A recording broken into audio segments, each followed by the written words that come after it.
ዳኒ በጣም ነው የማመሰግነው።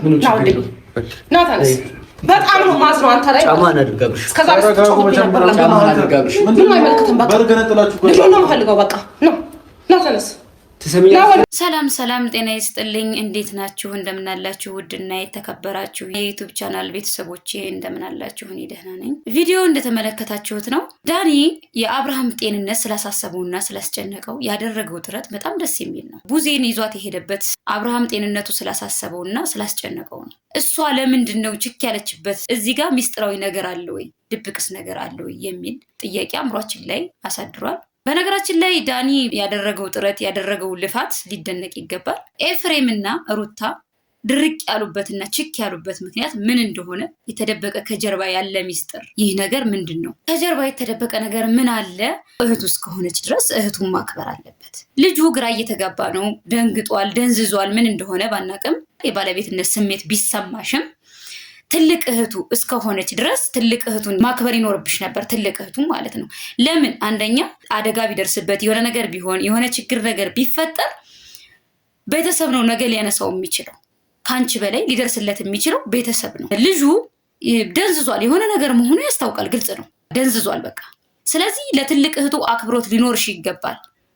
አንቺ ነገ ትልቅ እህትሽ ወይንም ቤተሰቦችሽ መጠው እንደዚህ ነው ቢሉሽ መቼም እህትሽን ከባለቤትሽ አሳንሰሽ አታያትም። በኩል አይን ልታያት ነው የምትችይው። አንቺ በእኔ ላይ ቢደርስ ብለሽ ይህንን ነገር ማሰብ አለብሽ። እኔ ብሆን የደነዘዝኩት፣ እኔ ብሆን እንደዚህ የጤና እክል የገጠመኝ ለእኔ አስበው ነው ቤተሰቦች ይሄን ሊያደርጉ የሚችሉት ብለሽ ማሰብ አለብሽ። ችኩል መሆን የለብሽም። ሙጭጭ አድርገሽ ስለያሽው እሱ ድንዝዝ ስላለ ነገ የልጆች አባት ነው የህይወቴ ነው ነገ ይጠቅመኛል ብለሽ የምታስቢለት ከሆነና የምትወጂው ከሆነ ይሄ ልጅ የጤና እክል ገጥሞታል። በቃ ይሄድና ፈለገበት ሆስፒታል አሳክማ ታምጣው። ዙሮ ለአንቺና ለልጆችሽ ነው የሚጠቅምሽ እኮ። እሷ እኮ ለእሷ መንጭቃ ልትወስደው ወይንም ልታገባው አይደለም እኮ። እሷ አንቺንም ቤተሰቦችንም እንዲጠቅም እያደረገች ነው። አንደኛ ደንዝዟል፣ አያውቅም።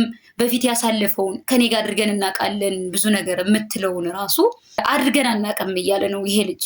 ስለዚህ ፊቱ ላይ ጭቅጭቅ ከሚነሳበት የምትወጁ ከሆነ የጤና እክል የገጠመው ሰው ስሜት ይሰማዋል። እኔ አልታመምኩም ብሎ ስለሚያስብ ፊቱ ላይ እንደዚህ ያልሆነ ጭቅጭቅ ከሚፈጠር በመግባባት በመነጋገር ይሄንን ነገር ተፈቶ እሱም ወደ ሕክምና ብሄድ። ኤፍሬምም አጥፍተሃል። ዳኒ ጥሩ ነገር እያደረገ በማግባባት ይሄ ነው እያለ በመሃል ለመነጋገር ሲሞክር እንዳይነጋገሩ እያደረግ ነው። እዚህ ጋር ጥፋት አጥፍተሃል። ለምን? ሩታና ዳኒ ካወሩ ኤፍሬም መግባት የለብህም። የምትገባውም የምታወራውም ልክ አይደለም። ቀስ ብላ እየተናገረች እያለ ከሆነ አንተ በስነ ስርዓት ነው ማናገር የለብህ። ለምሳሌ ስርዓት ከዳኒ ለምን? አብርሃም ትልቅ እህትህ አይደለች? እሺ በላት። ስለ ራሷ ህይወት አይደል ልታጫውተህ የመጣችው? እሺ በላት። ትልቅ እህትን ልታከብር ይገባል።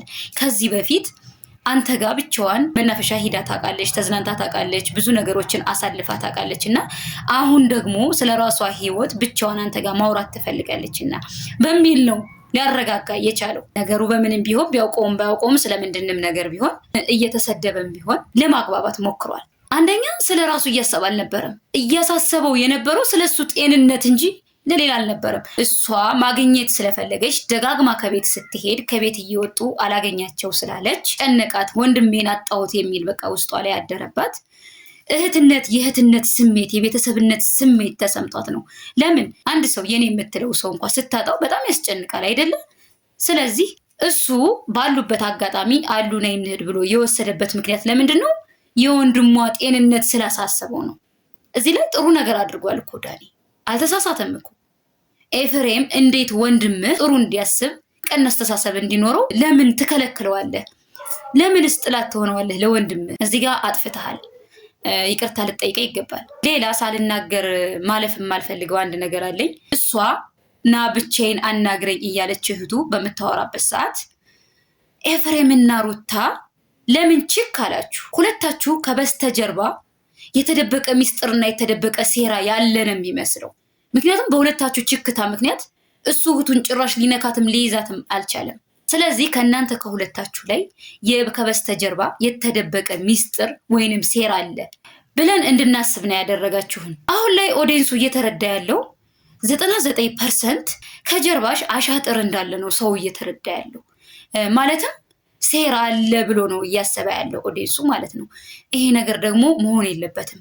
አንደኛ በቃ ጤንነቱ የሚያሳስባችሁ ከሆነ ወንድሙም ሆናችሁ ኤፍሬምም ሆነ ሩታም ሆናችሁ ጤንነቱ የሚያሳስባችሁ ከሆነ በቃ እህቱ ትክክል ናት፣ ልቀቁት፣ ይሄድበት፣ ታሳክመው ወደ ጤንነቱ ይመለስ። ከአንቺ ጋር እውነታ ካለ ልቀቂው፣ ይሄድ። ራሱ ውሳኔ መስጠት ይችላል። ልክ ነው ወዳለበት ሰው መሄድ ይችላል።